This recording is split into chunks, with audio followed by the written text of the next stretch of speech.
कधी काळी ज्या वाघाच्या एका डरकाळीने दिल्लीचे तख्त थरथरायचे, आज त्याच मातोश्रीवर दिल्लीतून येणाऱ्या एका चिठ्ठीवर निमूटपणे स्वाक्षऱ्या केल्या जात आहेत. राज्यसभेच्या रणांगणात महाविकास आघाडीचा खरा चेहरा पुन्हा एकदा उघडा पडला आहे. सर्वाधिक संख्याबळ शिवसेनेचे, पण जागा मात्र शरद पवारांची. प्रियांका चतुर्वेदींसारख्या प्रवक्ताला बाजूला सारून उद्धव ठाकरेंनी ज्या पद्धतीने शरणागती पत्करली आहे, त्यावरून एक गोष्ट स्पष्ट झालीय. आता मातोश्रीचा रिमोट कंट्रोल उद्धवजींकडे नाही, तर तो 10 जनपथ आणि सिल्वर ओकच्या हातात आहे.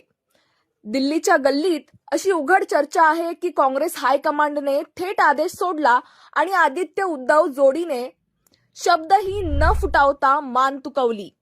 उद्धवजी, तुम्ही म्हणतात हेच का ते करून दाखवलं.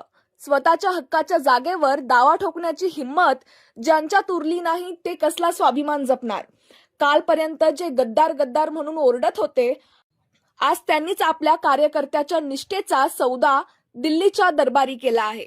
ही ती शिवसेना उरलेली नाही जी अन्यायाविरुद्ध लढायची. ही तर आता लोटांगण सेना झाली आहे, जी सोनिया गांधींच्या एका इशाऱ्यावर मुजरा करते. उद्धवजी, तुम्हाला पाहून एवढंच म्हणावे वाटते, मातोश्रीवर आता दिल्लीचे फरमान, ठाकरेंचा स्वाभिमान सोनियांच्या चरणी गहाण.